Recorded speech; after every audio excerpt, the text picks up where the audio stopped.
തെരഞ്ഞെടുക്കപ്പെടുന്നവർ ജനപ്രതിനിധികളാണ്. Vote ചെയ്തവരുടെയും vote ചെയ്യാത്തവരുടെയും പ്രതിനിധിയാണ് ഞാൻ എന്ന ഒരു ബോധം ഓരോ മെമ്പർക്കും ഉണ്ടായിരിക്കണം. അതുപോലെ തന്നെ നാം വോട്ട് ചെയ്ത സ്ഥാനാർത്ഥി വിജയിച്ചാലും ഇല്ലെങ്കിലും വിജയിച്ച സ്ഥാനാർത്ഥി എൻ്റെ കൂടെ മെമ്പറാണ് എന്ന ബോധവും ഉണ്ടായിരിക്കണം. റിസൾട്ട് വരുമ്പോൾ അമിതാഹ്ലാദം, ആക്ഷേപവാക്കുകൾ, അഹങ്കാരം തുടങ്ങിയ പ്രയോഗങ്ങളെ നാം വളരെ സൂക്ഷിക്കേണ്ടതുണ്ട്. നമ്മുടെ നാവിൽ നിന്ന് വീഴുന്നതൊരിക്കലും തിരിച്ചെടുക്കാൻ പറ്റുകയില്ല എന്ന ബോധത്തോടുകൂടി ചിന്തിച്ചുകൊണ്ട് മാത്രമാണ് പറയേണ്ടത്. തെരഞ്ഞെടുപ്പ് ക്രിയാത്മകമായൊരു സംവിധാനമാണ്.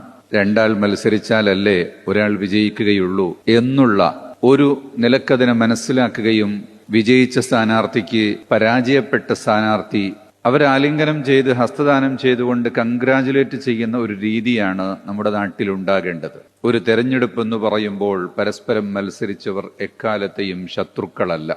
രണ്ടു പക്ഷത്തു നിന്ന് വോട്ട് പിടിച്ചവരും എപ്പോഴും ശത്രുക്കളല്ല. അതൊരു മത്സരത്തിന്റെ ഗോതയിലുള്ള ഒരു പ്രക്രിയ മാത്രമാണ് എന്ന് മനസ്സിലാക്കുകയും വേണ്ടതുണ്ട്.